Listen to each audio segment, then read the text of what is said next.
Well, what I did was I put it on the market just to see what it was worth. How many people have you had poking around my house? Ever wondered what happened behind the scenes of TV's most doomed spin-off? From contractual betrayals and backward driving cars to child star secrets and a phantom second spin-off that never was, the Ropers hid some truly bizarre stories beneath its laugh track. Here are 15 weird facts you didn't know about the Ropers. Fact 1. The one-year contract loophole trap. On the market just to see what it was worth. How many people have you had poking around my house? Norman Fell had serious reservations about leaving Three's Company for a spin-off show, and he had good reason to be worried. He was already playing Stanley Roper on a proven hit series that was consistently ranking in the top 10, and the idea of abandoning that security for an unproven spin-off seemed risky. To convince him to take the leap, the producers of Three's Company made him what seemed like a foolproof promise. They contractually guaranteed that if the Ropers failed to make it past 1 full year on the air, both he and his co-star, Audra Lindley, could return to their original roles on Three's Company without any problems. This safety net was the only reason Fell reluctantly agreed to do the spin-off in the first place. The Ropers premiered in March of 1979 and initially performed well in the ratings, finishing at number 8 for the season. However, when ABC moved the show to Saturday nights for its second season, the ratings collapsed almost immediately. Despite the poor performance, ABC kept the show limping along just long enough to cross that crucial one-year mark. The show was officially canceled in May of 1980, exactly 1 month after the contractual deadline had passed. Norman Fell later stated that he believed ABC had deliberately delayed making the cancellation official, specifically to avoid the obligation of letting him and Lindley return to Three's Company. By the time the Ropers ended, Don Knotts had already been brought in as the new landlord character, Ralph Furley, on Three's Company. And producers had no interest in paying 2 actors to play landlords when they could pay just 1. The timing was suspiciously convenient, and both Fell and Lindley found themselves completely out of work, betrayed by what they thought was a guaranteed safety net. Fact 2. Norman Fell literally flew to New York to beg. When ABC made the decision to move the Ropers from its successful Tuesday night time slot to Saturday nights at 8 p.m., the consequences were immediate and devastating. The show had been performing well on Tuesday nights, riding the wave of its parent show Three's Company, and benefiting from a strong lead-in audience. But on Saturday nights, it was placed in direct competition with the NBC hit show Chips, which was drawing huge audiences with its motorcycle cop action and drama. Within just 2 weeks of the move, the Ropers plummeted from number 8 in the overall ratings to number 52 out of 61 shows. Norman Fell watched in horror as his worst fears about leaving Three's Company were coming true right before his eyes. He knew the show was being killed by its terrible time slot placement, and he refused to give up without a fight. In an extraordinary and desperate move, Fell actually booked a flight from Los Angeles to New York City and went directly to ABC's corporate headquarters to make a personal appeal to network executives. He walked into their offices and pleaded with them face-to-face to move the Ropers back to a better time slot, explaining how the Saturday night placement was destroying the show's chances for survival. Despite his passionate plea and the obvious ratings evidence that the move had been disastrous, ABC executives refused to budge. They told him the show would stay exactly where it was. Fell's heroic effort to save his show was completely in vain, and the Ropers continued to languish in its awful time slot until it was finally canceled. His willingness to fly across the country to beg for his show's survival demonstrated just how much he had invested in making the spin-off work, and how betrayed he must have felt when even that extraordinary effort changed nothing. Fact 3. The pilot's backwards driving car nightmare. Bad as you think? How could it be worse? You could be dead. That would be better. I'm so ashamed. Nightmare.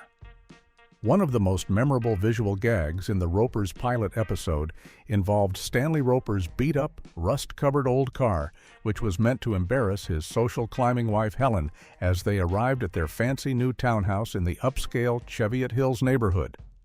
The car was intentionally chosen to look like a junker, complete with rust spots and a generally dilapidated appearance that would make the snobbish real estate agent Jeffrey Brooks recoil in horror when the Ropers pulled up to view the property. However, what was supposed to be a simple comedic prop turned into a genuine production nightmare that nobody had anticipated. During filming of the pilot, the decrepit vehicle refused to cooperate with the production schedule. Whether it was due to the car's age, mechanical problems, or just plain bad luck, the automobile simply would not function properly when driven forward. Rather than halt production entirely or find a replacement vehicle that might not look quite as authentically terrible, the production team came up with an unusual solution. Norman Fell was required to actually drive the car completely backwards for the entire journey from the apartment building to the new condo during filming. This meant Fell had to navigate Los Angeles streets in reverse while trying to maintain his character and hit his marks for the cameras. The bizarre backwards driving sequence was a testament to the kind of unexpected technical difficulties that can plague even the simplest scenes in television production. Somehow, Fell managed to pull it off while staying in character as the grumpy, penny-pinching Stanley Roper, who would absolutely own such a terrible vehicle, turning a potential disaster into a quirky behind-the-scenes story that few viewers ever knew about. Fact 4. Second highest premiere ratings. Better to do in your spare time? Sure I can, but you don't like to do that either. Despite everything that would go wrong with the Ropers during its brief run on television, the show's debut was nothing short of spectacular from a ratings perspective. When the series premiered on March 13, 1979, it rode a massive wave of audience enthusiasm carried over from its parent show, Three's Company, which was one of the biggest hits on television at that time. The Ropers launched as a late-season replacement on ABC's powerhouse Tuesday night lineup, airing at 10 p.m. immediately following Three's Company itself. This strategic scheduling gave the spin-off the best possible advantage, capturing viewers who were already invested in the characters of Stanley and Helen Roper from years of watching them as the landlords on Three's Company. The premiere episode drew such enormous viewership that it achieved the second highest series premiere rating in television history up to that point in time.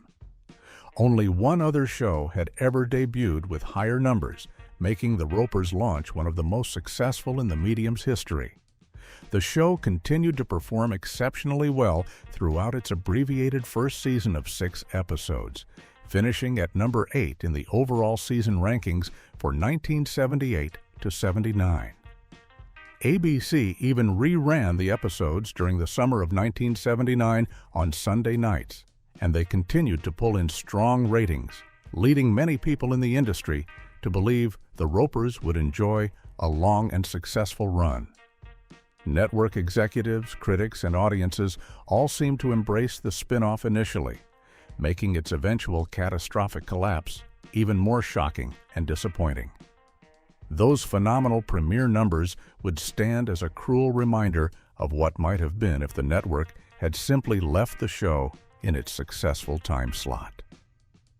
Fact 5. Jeffrey Tambor's Fake 3 revealed secret lives, very lonely lives. There was no one to talk to. one of the most delightfully snobbish character quirks in the Ropers belonged to Jeffrey P. Brooks III, the uptight real estate agent and next-door neighbor played by Jeffrey Tambor. From the very first episode, the character presented himself with the full formal name Jeffrey P. Brooks III, complete with the Roman numerals that suggested he came from old money and a distinguished family lineage. The High 3 designation was meant to communicate upper-class breeding and generational wealth, serving as a perfect contrast to the working-class, uncouth Stanley Roper, who horrified him by moving in next door. However, the pilot episode included a hilarious detail that completely exposed the pretentious character's phoniness. During a scene in the first episode, Jeffrey's down-to-earth wife, Anne, actually called him out in front of others, revealing that he was not genuinely a third-generation namesake at all. She pointed out that his father's name was Al, not Jeffrey, which meant there was no Jeffrey P. Brooks Sr. or Jeffrey P. Brooks Jr., who came before him. The character had simply added the Roman numeral III to his own name to make himself sound more impressive and aristocratic than he actually was. This single revelation perfectly established Jeffrey Brooks as a social climber who was just as desperate to appear upper class as Helen Roper herself, despite his constant efforts to act superior to his new neighbors. The fake free became an ongoing joke that defined the character's fundamental insecurity and fraudulent pretensions throughout the series. It was a brilliant character detail that showed the writers understood that true wealth and class breeding don't need to announce themselves with phony Roman numerals tacked onto ordinary names. Fact 6. It was Jeffrey Tambor's first major TV role. Right, let alone in the golden years. When Jeffrey Tambor was cast as the snobbish neighbor Jeffrey P. Brooks III on The Ropers in 1979, he was already 35 years old and had been working as a professional actor for years without ever landing a major breakthrough role. He had graduated from San Francisco State University and earned a master's degree in theater from Wayne State University, then spent 15 years performing with various repertory theater companies across the country. He had made his Broadway debut in 1976 appearing opposite George C. Scott in the comedy Sly Fox, and he had landed small guest appearances on television shows like Taxi, Kojak, and MASH. He even had a small role in the Al Pacino film And Justice for All that same year. However, all of those jobs were just single appearances or minor supporting parts that came and went without establishing him as a television presence. The Ropers changed everything by giving Tambor his first regular series role as a main character on a network sitcom. For the first time in his career, he was part of a show's core cast with his name in the opening credits every week. Although The Ropers only lasted 1 season and a half, the exposure gave Tambor valuable experience working in front of a live studio audience and honing his comedic timing in a multi-camera sitcom format. After The Ropers ended, he went on to become one of television's most respected character actors. He earned 4 Emmy nominations for playing Hank Kingsley on The Larry Sanders Show, then received 2 more Emmy nominations and 2 Emmy wins for playing George Bluth Sr. on Arrested Development, followed by 2 more Emmy wins and a Golden Globe for his groundbreaking performance as Maura Pfefferman on Transparent. But it all started with the Ropers giving him that crucial first major television role. Fact 7. Anne Brooks was played by the Bad Seed. I believe it's called House of Deadly Secrets. I like the title of that. Oh my goodness. Patricia McCormick, who played the sweet and down-to-earth Anne Brooks on The Ropers, had one of the most disturbing claims to fame in Hollywood history from her childhood. 23 years before she appeared as Jeffrey Tambor's sensible wife on the sitcom, McCormick had terrified audiences across America and earned an Academy Award nomination for playing one of the most chilling child characters ever put on film. In 1956, when she was just 11 years old, McCormick starred as Rhoda Penmark in the psychological horror film The Bad Seed. The role required her to portray an 8-year-old girl who appeared angelic and perfect on the surface, but was actually a cold-blooded psychopathic serial killer who murdered other children to get what she wanted, including drowning a classmate who won a penmanship medal she felt she deserved. McCormick had originated the role on Broadway in 1954 and reprised it for the film version, delivering a performance so disturbing and memorable that it earned her an Oscar nomination for Best Supporting Actress at age 11. The character of Rhoda Penmark became one of the most iconic evil children in cinema history, and McCormick's portrayal was so effective that it defined her early career and made it difficult for audiences to see her as anything else for years afterward. By the time she appeared on The Ropers in 1979, McCormack had grown into an adult actress with decades of television experience. But the shadow of that murderous little girl from the Bad Seed never completely disappeared. The casting created an amusing irony, placing Hollywood's most famous evil child in the role of a kind, patient, and understanding suburban housewife who had to deal with her pompous husband's ridiculous pretensions. Fact 8. Filmed on the same lot as Three's Company. Nothing? Nothing? Why not? Well, I figured the guy suffered enough. Throughout the entire production run of The Ropers, both the spin-off and its parent series, Three's Company, were being filmed literally just doors away from each other at the same studio facility. CBS Television City in the Fairfax district of Los Angeles housed both productions in Studio 31, where they taped episodes in front of live studio audiences using the standard multi-camera sitcom setup that was common for that era. Three's Company had been filming at CBS Television City since its second season, and when The Ropers launched in February of 1979, the production simply set up shop in the same building. This meant that Norman Fell and Audra Lindley were working on the same lot where they had previously filmed Three's Company, surrounded by many of the same crew members, technicians, and production staff who knew them from their years playing the Ropers on the original show. The proximity must have been both convenient and bittersweet for the actors, especially as the Ropers began to struggle in the ratings while Three's Company continued to thrive in its original time slot. They could literally walk down the hall and see their old workplace still running successfully without them, while their own spin-off was dying a slow death on Saturday nights. Don Knotts, who had replaced them as the new landlord character Ralph Furley on Three's Company, was also filming his scenes in the same studio complex. After The Ropers was canceled and ABC refused to let, Fell and Lindley returned to Three's Company. They had to pack up and leave the studio for good, walking away from a building where they had worked for years and leaving behind the show that continued without them just a few doors down the hallway. Fact 9. Time Magazine. Named at number 2. Worst spin-off ever. I want those two out of that bedroom right now. Why? You want them to drag the bed out on the front porch? Despite its initially promising ratings and the popularity of its lead characters, The Ropers ultimately went down in television history as one of the most disastrous spin-offs ever created. Time magazine included the show on its list of the top 10 worst TV spin-offs, ranking it at number 2 among the most ill-conceived attempts to capitalize on a successful parent series.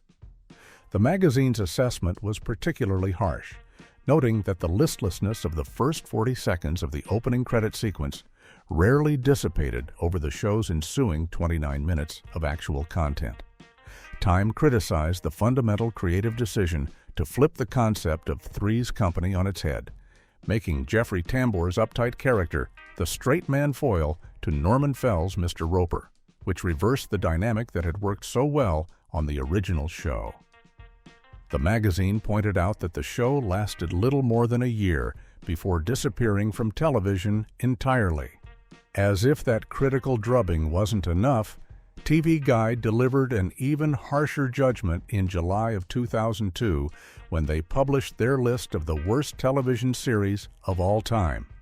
Out of every show that had ever aired in the entire history of American television, TV Guide ranked The Ropers as the 49th worst series ever made.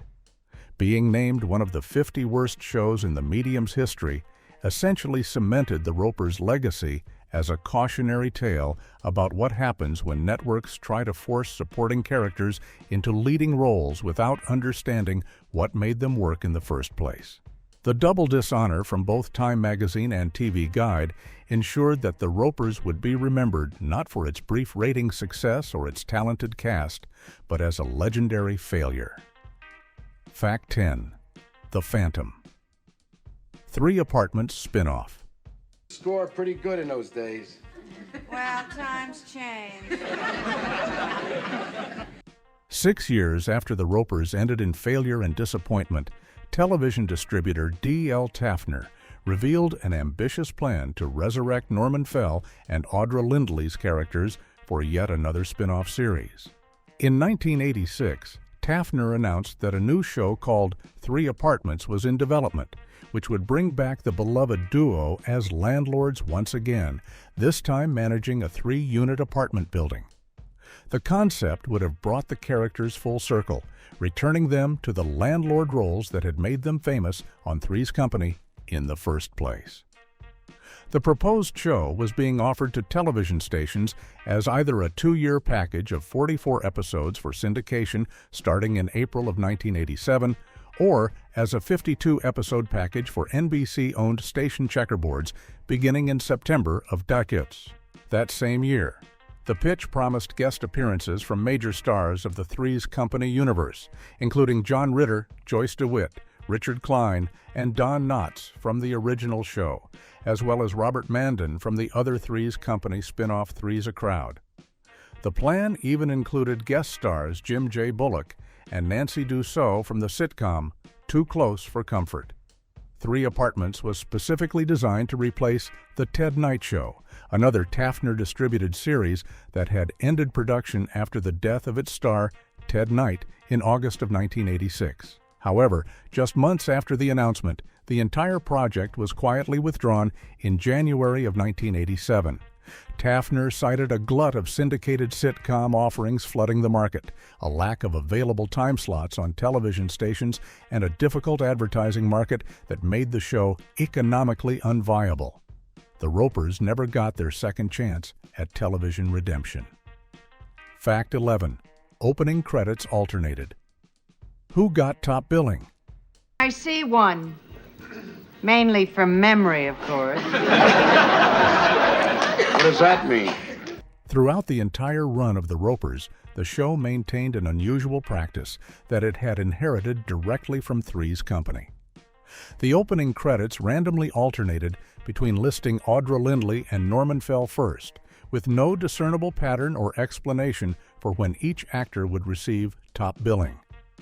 This was exactly the same arrangement that had existed during their time playing the Ropers on Three's Company, where the credits also switched back and forth between putting Lindley or Fell first from episode to episode.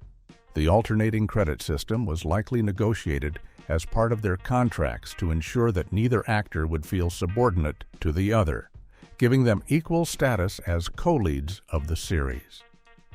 However, the random switching created a peculiar viewing experience where audiences never knew whose name would appear first in any given episode.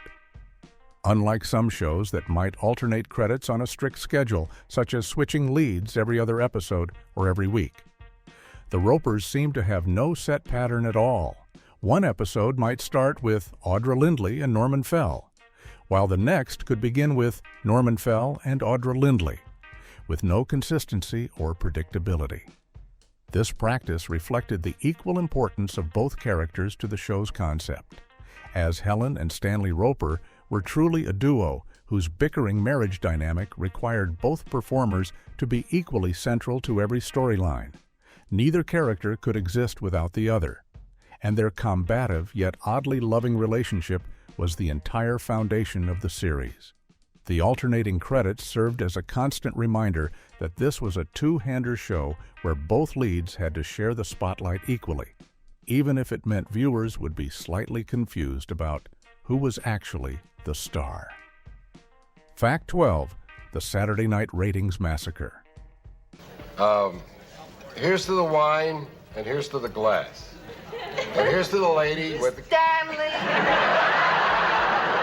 The destruction of the Ropers happened with shocking speed once ABC made the catastrophic decision to move the show from its successful Tuesday night time slot to Saturday nights. During its abbreviated first season of 6 episodes in the spring of 1979, the Ropers aired at 10 p.m. on Tuesday nights immediately following Three's Company, and it dominated the ratings by finishing at number 8 overall for the entire television season. ABC reran those 6 episodes during the summer months on Sunday nights, and they continued to draw strong audiences that convinced network executives and producers alike that the show had a bright future ahead. When the full second season launched in September of 1979, ABC moved The Ropers to Saturday nights at 8 p.m., placing it directly opposite the NBC action series Chips, which featured motorcycle cops Eric Estrada and Larry Wilcox, and was drawing huge audiences at that time. The impact was immediate and devastating. In just the second week of September, specifically the week of September 17th through 23rd, The Ropers had already crashed to number 52 out of 61 shows in the Nielsen ratings. The show had plummeted from number 8 to number 52 in essentially 2 weeks, falling 44 spots and landing near the absolute bottom of all network programming. Saturday night was traditionally a dead zone for television viewership because people were out socializing rather than staying home to watch TV, and putting a sitcom in direct competition with an action show was a programming mismatch that doomed The Ropers from the start. Despite Norman Fell's desperate trip to New York to beg for a time slot change, ABC kept the show trapped on Saturday nights, where it continued to hemorrhage viewers until its inevitable cancellation. Fact 13. Audra Lindley never asked for the return clause. I love you, but I don't have to write it. I mean, isn't it better if I show you? While Norman Fell was carefully negotiating his contract to include a safety net that would allow him to return to Three's Company if the spinoff failed within a year, his co-star Audra Lindley took a completely different approach to the same situation. Unlike Fell, who was extremely reluctant to leave the security of a hit show and needed to be convinced with contractual guarantees, Lindley was genuinely excited about the opportunity to star in her own series. She enthusiastically embraced the chance to move Helen Roper from a supporting character to a lead role, and didn't share Fell's deep reservations about the risks involved. Because of her positive attitude toward the spinoff, Lindley never made any request for a contractual clause that would guarantee her return to Three's Company if The Ropers was canceled before reaching the 1-year mark. She simply signed her contract and moved forward with the new show, apparently confident that everything would work out successfully. This turned out to be a critical mistake that cost her dearly when The Ropers collapsed in failure. When ABC deliberately delayed canceling the show until 1 month after the contractual deadline, Lindley found herself in exactly the same unemployed situation as Norman Fell, even though she had never negotiated for the protection that might have saved her job. Both actors were left out in the cold when ABC refused to bring them back to Three's Company, but at least Fell had tried to protect himself with a contract clause, even if the network found a way to work around it. Lindley's optimism and trust in the spin-off's potential left her completely vulnerable with no safety net whatsoever. She later expressed surprise when the show was canceled, suggesting she genuinely believed The Ropers would succeed and run for many seasons. Fact 14. One last farewell for all 3 landlords. Give you any ideas? Yeah, somebody ought to call the cops on it. Nearly a year after The Ropers ended its brief run on ABC, Norman Fell and Audra Lindley made one final appearance as Stanley and Helen Roper in an episode of Three's Company titled Night of the Ropers, which aired in March of 1981 during the show's 5th season. Despite the hard feelings and bitter disappointment surrounding their departure from the original series and the failure of their spin-off, both actors agreed to return for this special guest appearance that would serve as a farewell to characters they had played for years. The episode brought the Ropers back for one last visit with Jack, Janet, and the new roommate Cindy, allowing longtime fans to see the beloved landlords interact with the Three's Company cast one more time before the characters were permanently retired. What made this particular episode truly unique and historic was that it created the only time in the entire franchise when all 3 landlord characters appeared together in the same episode. Don Knotts was now a regular cast member playing Ralph Furley, the flamboyant and perpetually unsuccessful ladies' man who had replaced the Ropers as the building's landlord. Having Norman Fell, Audra Lindley, and Don Knotts all sharing scenes together gave audiences a chance to see three different comedic interpretations of the landlord role side by side, representing different eras of Three's Company history existing simultaneously for one special moment. After this guest appearance, the characters of Stanley and Helen Roper were retired for good and never appeared in any Three's Company-related programming again. The episode served as a bittersweet farewell to characters who had been there since the very beginning of Three's Company, giving them one last moment in the spotlight before fading into television history forever. Fact 15. The Mrs. Roper romp phenomenon. Where does he wind up? Right back at our house. See, all that exercise doesn't get you anywhere. Decades after. The Ropers faded into television history as a failed spin-off. The character of Helen Roper experienced an unexpected and bizarre resurrection as a pop culture icon that nobody could have predicted. Beginning with an event at the Southern Decadence Festival in New Orleans in 2013, fans started organizing costume parties specifically dedicated to dressing up as Mrs. Roper. Complete with her signature colorful caftans, chunky jewelry, and oversized sunglasses that defined her look on both Three's Company and the Ropers. These events became known as Mrs. Roper Romps, and they quickly spread from New Orleans to cities across the entire country as more and more people discovered the joy of embodying Audra Lindley's frustrated, social climbing character. The trend reached such widespread popularity that it led to the formation of the International Order of Mrs. Ropers, an actual organized network of local clubs whose members gather regularly to dress as Mrs. Roper or other characters from the series. Cities like Tulsa, Oklahoma, and Yorba Linda, California have hosted Mrs. Roper romp events that draw hundreds of participants, with some events serving as charity fundraisers for causes like homeless services. On April 25, 2025, Tulsa held a major Mrs. Roper romp specifically to benefit the homeless, demonstrating how these costume parties have evolved into genuine community events with social impact. The phenomenon represents one of the strangest cases of a failed television show spawning a devoted cult following decades after cancellation. Mrs. Roper has become an unlikely LGBTQ icon and a symbol of a certain kind of confident, boundary-pushing femininity that resonates with modern audiences who never even watched the original shows when they aired.